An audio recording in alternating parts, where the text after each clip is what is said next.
জনসেবাকে ইবাদত মনে করে আসন্ন ত্রয়োদশ জাতীয় সংসদ নির্বাচনে সুনামগঞ্জ ৫ ছাতক দোয়ারা বাজার আসন থেকে স্বতন্ত্র প্রার্থী হিসেবে গণসংযোগ শুরু করেছেন ছাতকের বিশিষ্ট ব্যবসায়ী, শিক্ষানুরাগী ও সমাজসেবী ছাতক জাবা মেডিকেল সেন্টারের চেয়ারম্যান আলহাজ জাহাঙ্গীর আলম। ছাতকের গোবিন্দগঞ্জ পয়েন্ট থেকে গণসংযোগ শুরু করে দিনব্যাপী ধারণ বাজার, জাউয়া বাজার, আশাকাচর পয়েন্ট, খরিদিচর পয়েন্ট, টেটিয়ারচর বাজার ও আন্ধারগাঁও পয়েন্ট সহ বিভিন্ন বাজার ও পয়েন্টে গণসংযোগ করেন। আলহাজ জাহাঙ্গীর আলম ছাত্রজীবন থেকে ছাতক দোয়ারা বাজারবাসীর ভাগ্য উন্নয়নের লক্ষ্যে শিক্ষা, স্বাস্থ্য ও যোগাযোগ সহ আর্থসামাজিক উন্নয়নে কাজ করে যাচ্ছেন।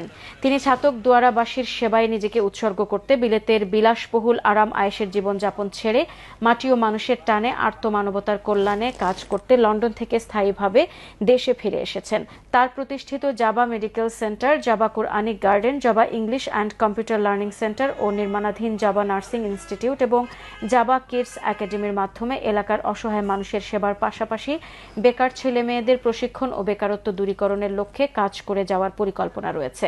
সুষম বন্টনের মাধ্যমে উন্নয়নের কাজকে ছাতক দোয়ারাকে মডেল উপজেলা হিসেবে গড়ে তোলার অঙ্গীকার করে আগামী জাতীয় সংসদ নির্বাচনে স্বতন্ত্র প্রার্থী হিসেবে নির্বাচনের প্রতিদ্বন্দ্বিতা করতে দেশ বিদেশের সকলের সহযোগিতা ও দোয়া কামনা করেন তিনি। আমি আগামীতে সংসদ নির্বাচনে একজন স্বতন্ত্র প্রার্থী হিসেবে আপনাদের সামনে এসেছি।